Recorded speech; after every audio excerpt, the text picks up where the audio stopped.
And, like I said, panic attacks all the time. And I was like, I just cannot live with this, live like this all the time. And so I wanted to help others because there is a different way. It doesn't have to be this big looming thing that is always controlling you instead of you learning to control it. And I just believe that when we understand things in a different way, we can also approach them in a different way. And so that's kind of how I got my start. I really started my business before was Notes by Khia, and it was all focused around children's mental health. And then I kind of grew and expanded that over the past year and transformed into Monsters and Magic. Okay, that's nice.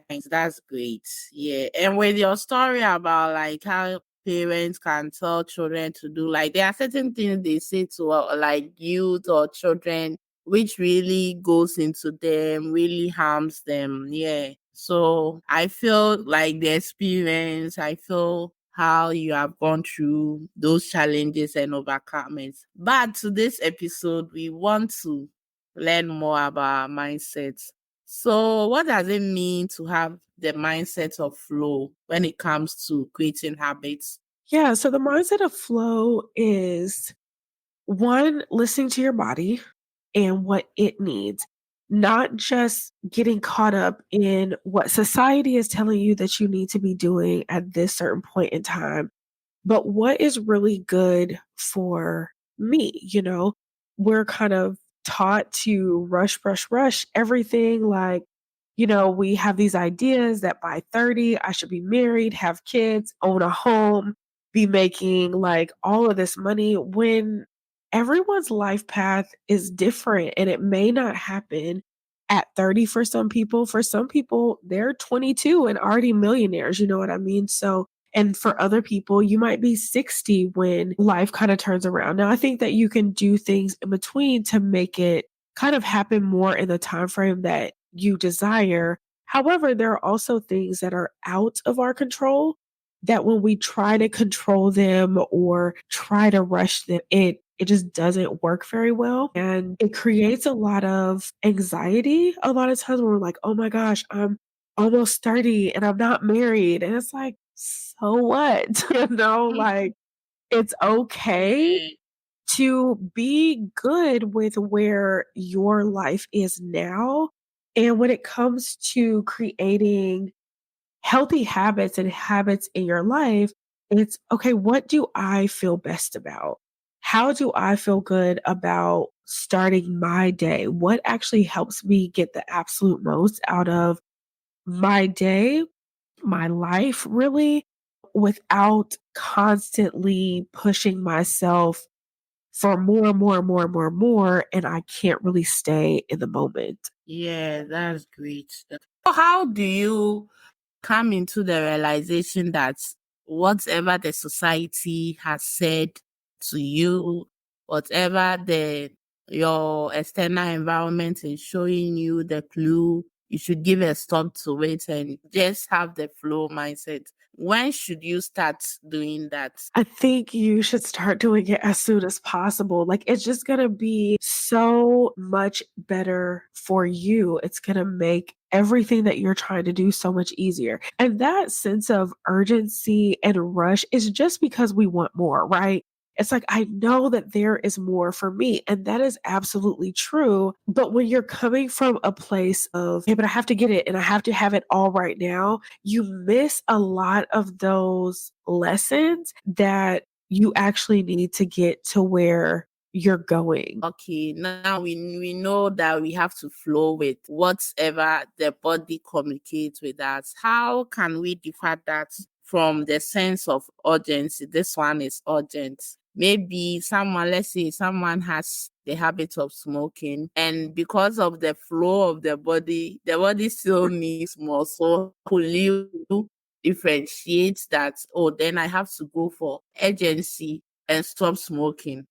Yeah. And So, one thing to remember is that we have what are called the stages of change, right? And I think when we're trying to change habits, we kind of skip over that. I don't know that a lot of people really know and understand that that exists, right? So the stages of change, first, we have to even recognize that they're the problem, right? And we hear that all the time. And It's like, you got to admit it to yourself first. But it actually is very true. Like, if I don't recognize that smoking is bad for me, or I just don't believe that, or whatever, it doesn't align, I'm not going to change it. Then at some point, it might come to like, okay, maybe I should stop. Maybe that is harming me and I should do something different, right? Well, then after that, we debate it. We think about, well, what benefits could this have versus what consequences could this have with me stopping? If I stop, some of the consequences might be I don't know what else I'm going to replace that with. I don't know what else is going to help me to be calm or manage my anxiety or, whatever benefits that you feel like you're getting right now versus other benefits that might be you can breathe better, you can be less winded when you're walking up the stairs, you're protecting your lungs, all of that. And so we kind of go back and forth in our head. Then there's the preparation stage. Okay, now I'm going to throw away all my cigarettes. I'm not going to buy any more. That's kind of the preparation stage. Or when we say, I'm going to start with Lent.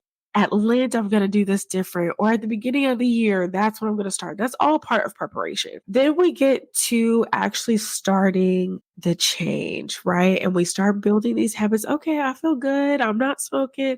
I haven't smoked in 30 days and we feel great, right? But then something happens and we're like, oh God, like I need to smoke now. Like I need that cigarette, right? And so then we have maintenance, which is like lasting throughout the 30 days, but we also have a relapse. And relapse is actually a part of the stages of change. And we get so hard on ourselves because I haven't been able to do this for as long as I feel like I should be yet, right? But that is also part of the learning process. And maybe you go back to it, you're like, oh, I don't know why I went back to this. Let me get back on track. And because when we have those thoughts of, I have to be able to quit this now immediately, you're kind of ignoring a lot of other things that are going on in your body. And not that you should always give into those and into your cravings or, things like that, but being more gentle with yourself about your process will make that flow a whole lot easier because you're not being so hard on yourself and you're understanding like, okay, this is part of the process. I just have to jump back in, right? So that might be one of your monsters is I haven't been able to deal with this yet. However, what I feel like I need for my most magical life is to stop this. And so how can I actually do that and make it more of a lasting change without judgment, without shame of myself or criticizing myself, but just going with the flow of like where I am in life right now. Yeah, that's great. I think a lot of people miss a lot of, I'll say, stages of this transformation and then they go straight. Let's say they have the desire to change and then they move straight to doing it without any preparation. And now you have taught us that I've written it down, like some stages which can help us, like recognizing ourselves. We also recognize that we need change and preparing and actually doing the thing. And sometimes some triggers also do come in place to just Yeah. lure us to do the thing. Okay, I want to bring on some example. So let's say if someone also, this one is not under smoking. Someone likes biting, like something like he or she will talk at the back of people and disgracing them to the another person. Now the person has passed through, let's say he or she recognized that what I'm doing is not good. I need to change. And the person has weighed both sides that okay, this is what I do. I feel good when I bite people, but the effect is people don't like me. Like I have a bad name with that. And the person prepares and do all the things and then he or she stop for let's say 3 months and then like she feels like it's like something is missing around me. Something is missing around me. I feel like I have to do something. The person relapse. How can the person comes back that like I want to start again or the support, everything that the person has to get to feel free, flow and work on the new habit change? Yeah.